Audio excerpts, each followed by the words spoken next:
I have launched 207 private label product, invested almost £1 million in a products. There are the lessons which I learn after losing a lot of money. Some of those product has been worst nightmare, and some of those product actually made six-figure income. So at the end of the day, I narrow down my product criteria into 5 different steps, which I always keep in mind religiously at this point.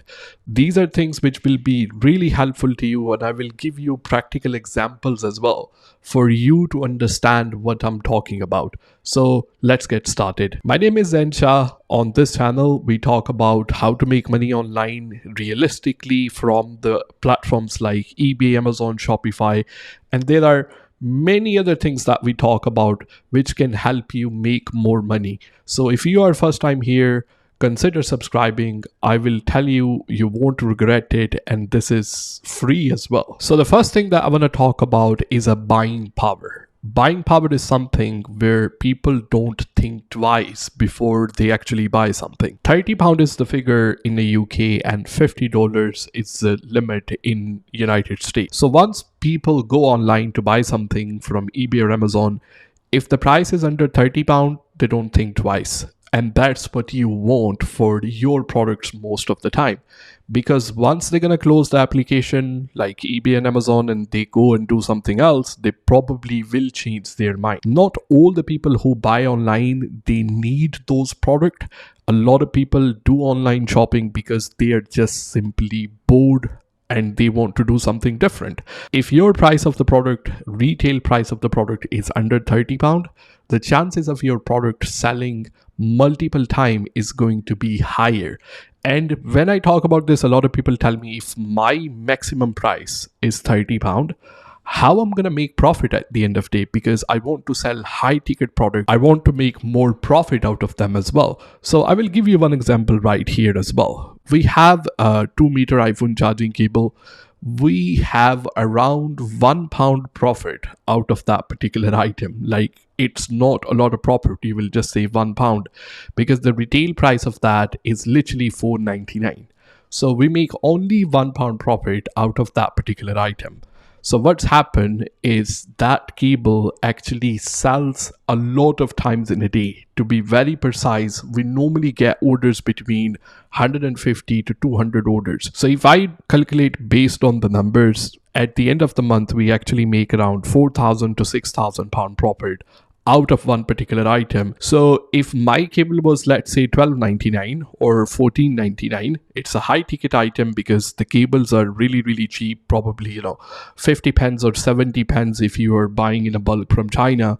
But at the end of the day, what's going to happen is the customer going to think, okay, this cable on eBay or this cable on Amazon is $14.99 or it's $15.99. I can literally spend £25 and I can get the original cable, which will be original, made by Apple as well. So why don't I just go and do that at the end of the day? So that's gave them a reason to think twice. So in the first step, that's the reason I try to keep the price under £30 for my items as well. This is my rule of thumb now. Anytime when I'm investing in a private label product, I'm trying to launch a new product, I try to keep my price under £30 always, so I can get consistent sales out of it. Point number 2, which I will personally stay away from, but you can choose to go for it because at the end of the day, you're gonna make decent profit. I'm talking about the seasonal product. The reason I don't do that because I tend to invest in a bigger quantity of the item so I can sell throughout the year and make the profit consistently.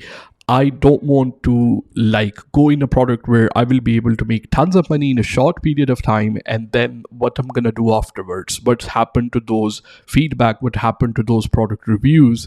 I want to invest in a product which go consistent throughout the year. So for example, we had this, worst thing before, which started in 2020. We all know that. A lot of people, they invested in a face mask, hand sanitizer, those kind of things as well. And then I know a lot of people, they have the face mask and stock of hand sanitizer and they don't know what to do with it. They made good amount of money for a short period of time and now they don't know what else to sell as well.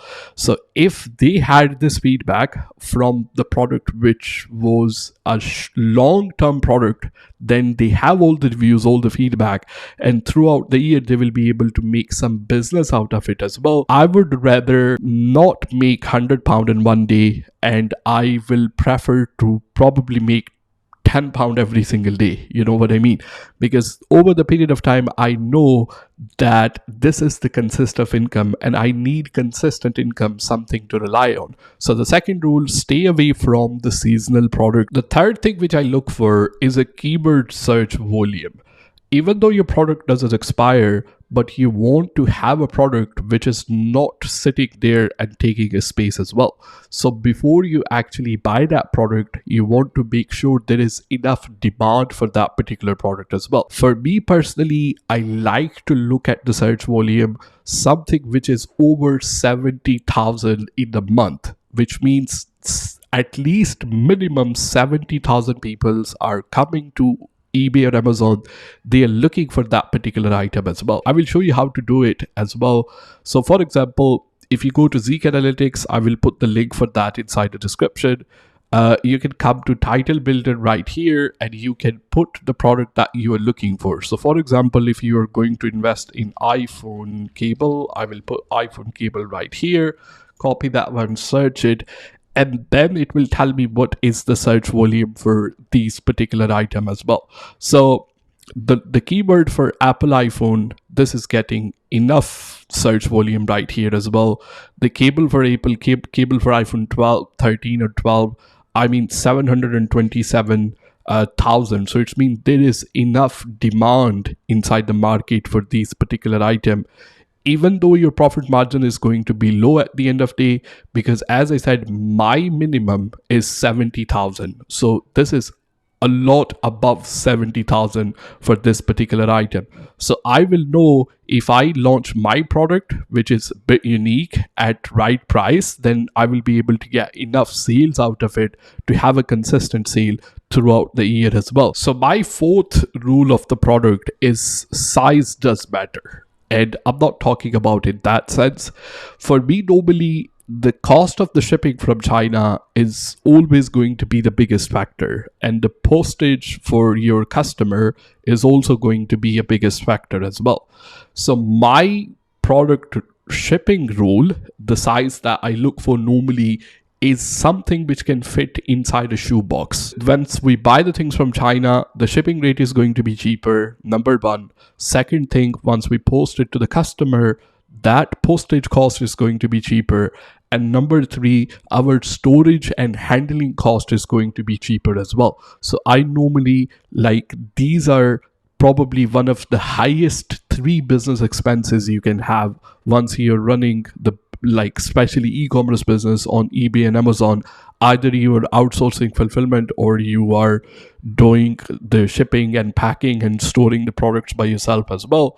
This is a huge factor that you have to keep in mind. So the shoebox is normally do well for me, something under that size. The fifth thing is very important thing, and this is all about playing a long-term game.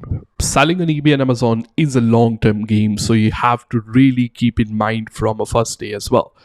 I see a lot of account on eBay, they pop up and they sell counterfeit item, which are either probably very similar to a branded item, or which are probably trying to somehow replicate the original item as well. I see all the time the fake replica iPhone cable with the original packing on it, or even the watches have this category where they are selling a Rolex for £100. Like, that's really a joke at the end of the day as well. People do buy this, and the people who buy this, they know, the customers, that this is not the original item.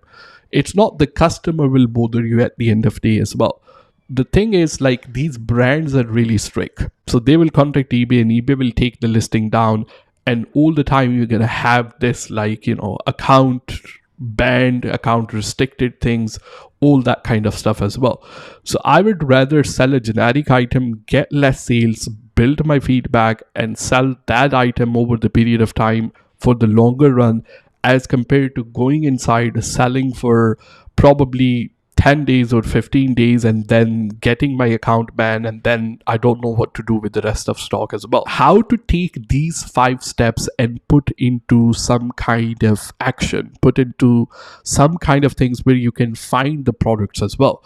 I have a complete video on it which will show you a step by step how you use these 5 steps. You use the product research tool, and then you find the product and you find the supplier as well. The video is right here. You will master how to find the products by using a tool called Zeek Analytics. So this is right here. Click right now and make sure if you have any question, you can ask me inside the comments. I will answer to each and every one of them. And also we have £100 off on our 0 to full time eBay course as well. I will leave the link for that inside the description.